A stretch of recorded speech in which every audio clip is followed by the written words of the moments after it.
Welcome to this lecture. We have learned about the function of MHC in the immune system and the importance of HLA matching in transplantation. Now we will focus on one of the components of the adaptive immune system that can react to foreign HLA, namely the humoral immune system. After viewing this lecture, you will be more familiar with the major components of the humoral immune system, its main targets in the transplantation setting, and understand the formation of immune memory. The humoral immune system comprises of several cells, starting with B cells.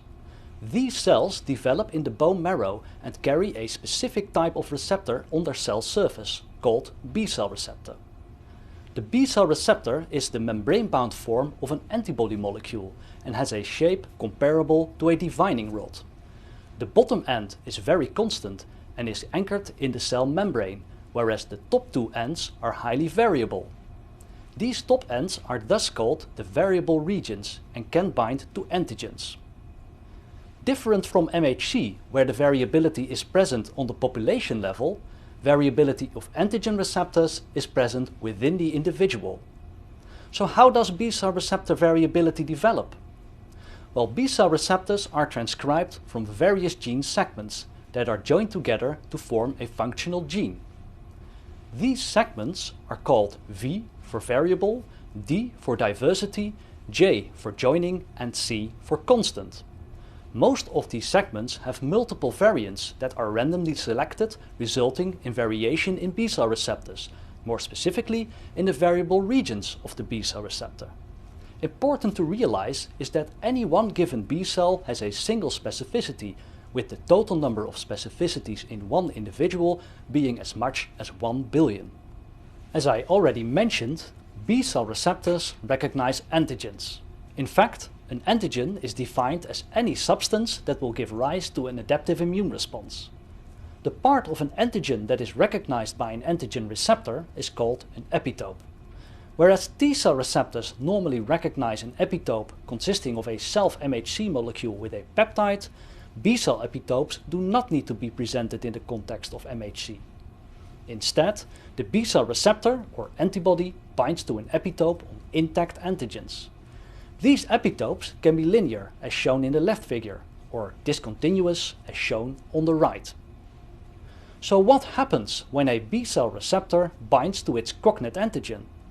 This will lead to B cell activation, usually resulting in cell division and secretion of a soluble form of the B cell receptor molecule, which we know as antibodies.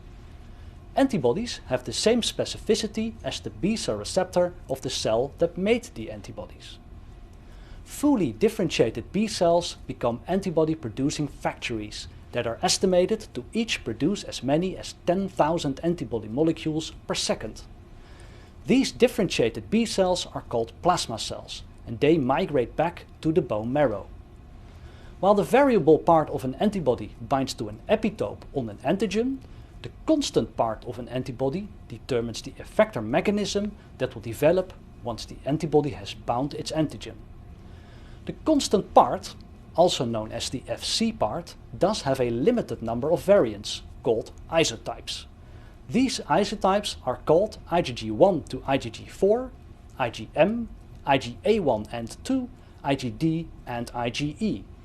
These isotypes have different but not mutually exclusive effector functions and tissue distribution. Examples of the different effector functions of antibody isotypes are neutralization of antigens, antibody-dependent cellular cytotoxicity, and complement-dependent cytotoxicity. One of the hallmarks of the adaptive immune system is the ability to form immunological memory. Sensitization with an antigen leads to several forms of memory. As we have seen, antigenic challenge leads to proliferation of B cells and the differentiation into antibody-producing plasma cells. This results in specific antibodies being secreted into the circulation. This is known as serological memory. Secondly, besides plasma cells, other cells can simultaneously arise that are called memory B cells. These memory B cells have a low threshold of activation and can lead to accelerated formation of new plasma cells and antibody production in case of re-encounter with the same antigen. On the left side of the figure you can see a primary antibody response, which is slow and small. On the right side, a memory response is depicted, which is very fast and vigorous. Immunological memory forms the basis of successful vaccination, but in case of transplantation can pose a barrier when the patient has been sensitized prior to transplantation. So what have we learned from this lecture? In the first place, antibodies consist of one constant and two variable regions. The constant region determines the effector function, while the variable regions are the antigen binding sites of antibodies. In addition, antibodies recognize epitopes on intact antigens. In transplantation, antibodies are mainly formed against mismatched blood group antigens or tissue antigens. Finally, immunological memory can be a barrier to successful transplantation. In the next lecture, we will discuss how to prevent a strong immune response leading to graft rejection.